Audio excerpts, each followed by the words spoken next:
Aji mendekati Caskar dan Sudarsono bertanya tentang dia. Darso mengatakan bahwa dia juga bertanya-tanya tentang hal yang sama, langsung pergi dan Caskar dan mengatakan bahwa Caskar tidak memiliki keberanian untuk melakukan hal seperti itu.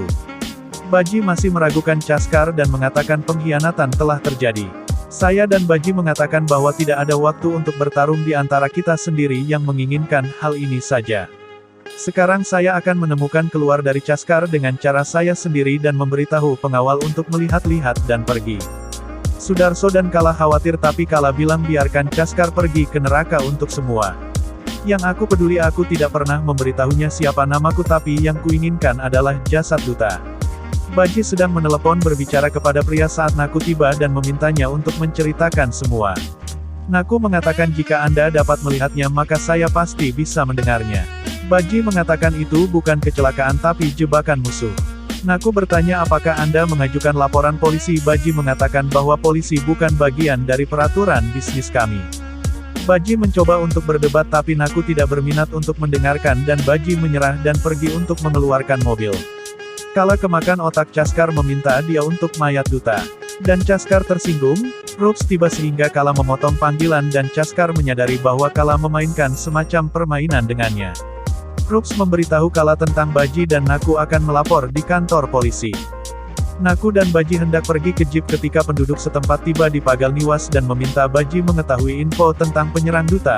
Penduduk setempat bersumpah untuk membawa pelakunya ke pengadilan. Naku mengatakan kepada penduduk setempat bahwa dia memiliki berkah dan mereka harus melepaskannya. Naku dan Baji pun pergi. Di kantor polisi petugas junior menyanyikan pujian untuk duta dan petugas senior menegur mereka. Petugas polisi membahas kejadian yang terjadi setelah hilangnya duta. Naku dan Baji tiba dan bertemu dengan pejabat senior secara paksa.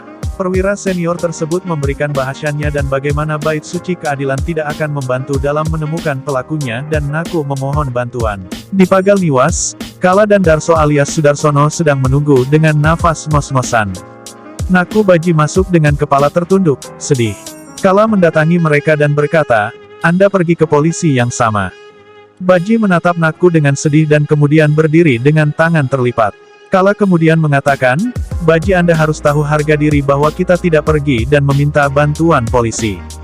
Baji tidak memiliki jawaban yang tak berdaya. Saya akan mencari dimanapun duta berada dan mengembalikannya kepada Anda.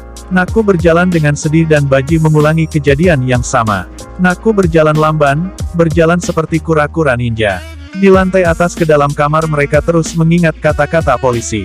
Naku melihat foto data terjatuh di tanah saat dia meletakkan gelas teh hitamnya dari minggu lalu, mendekatinya dan mengambil gelas yang jatuh menyingkirkannya dan meletakkan gambar itu kembali ke dinding. Dia kemudian berjalan kembali ke tempat tidur, mengambil foto data yang lain dari meja samping. Dia memiliki air mata di matanya. Dia kemudian berkedip adegan di mana dia mengambil berkahnya, adegan bantal, adegan pembungkus mantel dan duduk sedih, dengan air mata di matanya.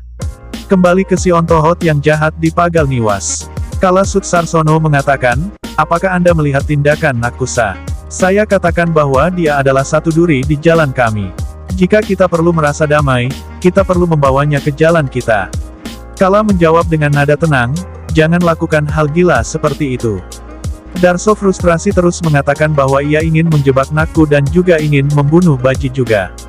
Kala balas berteriak, sampai Patiwadi menerima bahwa duta sudah mati kita tidak akan menyentuh Naku. Naku di dalam ruangan, terbaring dengan kepala di atas foto data. Adegan bergeser kembali ke Kala, yang berteriak pada Sudarsono dan berkata, kamu dibayar untuk membunuh Naku. Jika dia membunuh seluruhnya maka Patiwadi akan terbakar. Hentikan dia sekarang juga. Sudarsono tampak bingung. Adegan bergeser seorang pria berjalan ke beberapa rumah dengan box.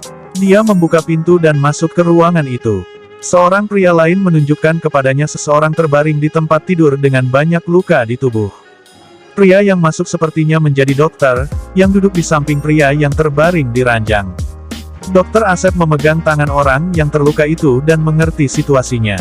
Dia mengambil suntikan dan memberikannya pada orang yang terluka yang tampaknya telah pingsan dan tidak sadar.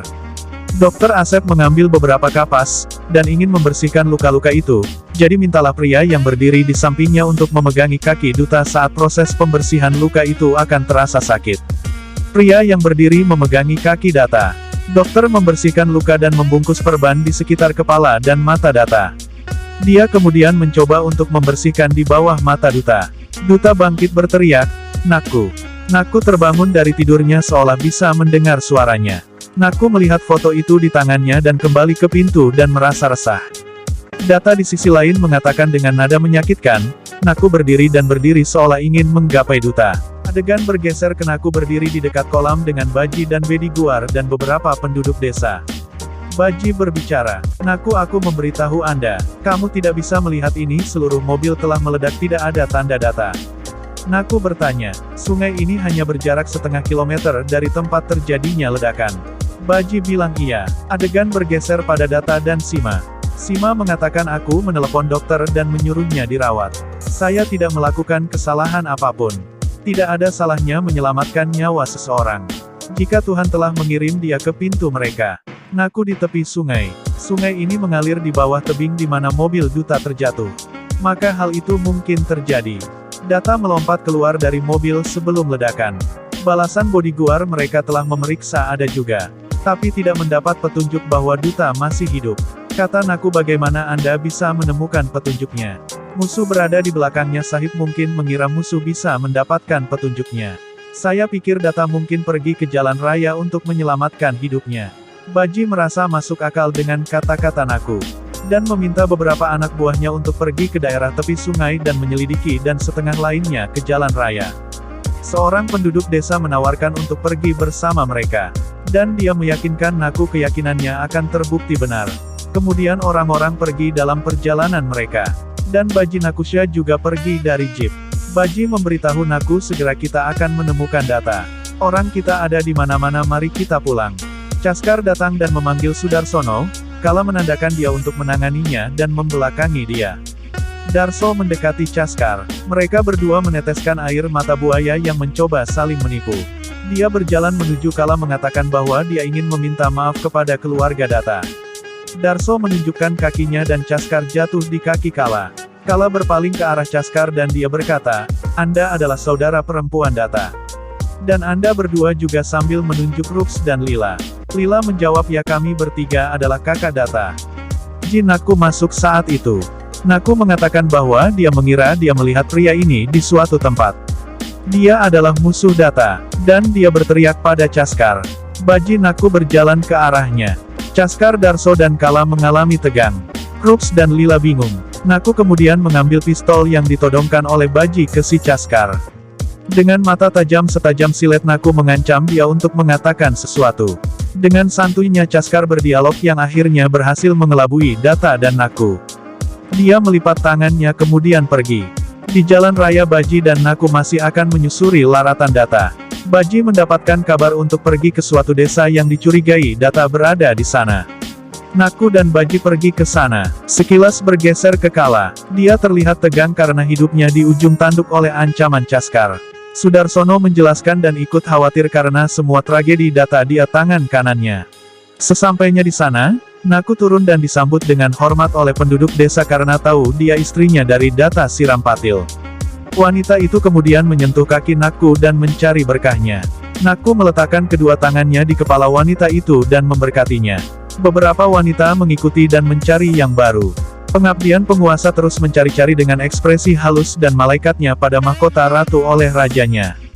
Nakku kemudian berbalik untuk melihat ke suaminya untuk mendapatkan persetujuan, tapi dia lenyap.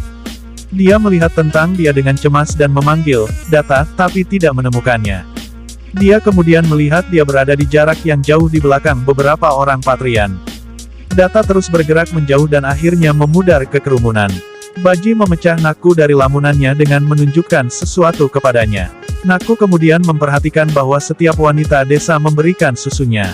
"Maksud saya segelas susu." Kepala desa kemudian memintanya untuk meminumnya dan penduduk desa bergabung dalam beberapa jaikar dari mereka.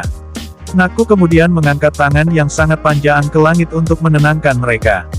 Dia mengucapkan terima kasih dengan sopan atas kemurahan hati mereka, namun mengatakan kepada mereka bahwa dia hanya bisa meminum satu gelas, yang berarti dia telah minum dari setiap rumah desa. Dia menerima segelas dari satu wanita dan meminumnya. Dia kemudian meyakinkan mereka akan kembalinya yang aman dari raja mereka. Kepala kepolisian kemudian meminta izinnya untuk mendekati bantuan. Naku dan Baji meninggalkan penduduk desa. Naku melakukan perpisahan satu tangan dengan dia melompat ke jeepnya saat Baji memulai kendaraannya dan melakukan yang luar biasa. Bersambung. Nantikan cerita selanjutnya. Terima kasih dan hatur nuhun telah setia menontonnya. Silahkan tinggalkan jejak yang sopan di kolom komentar biar menjadi cantik.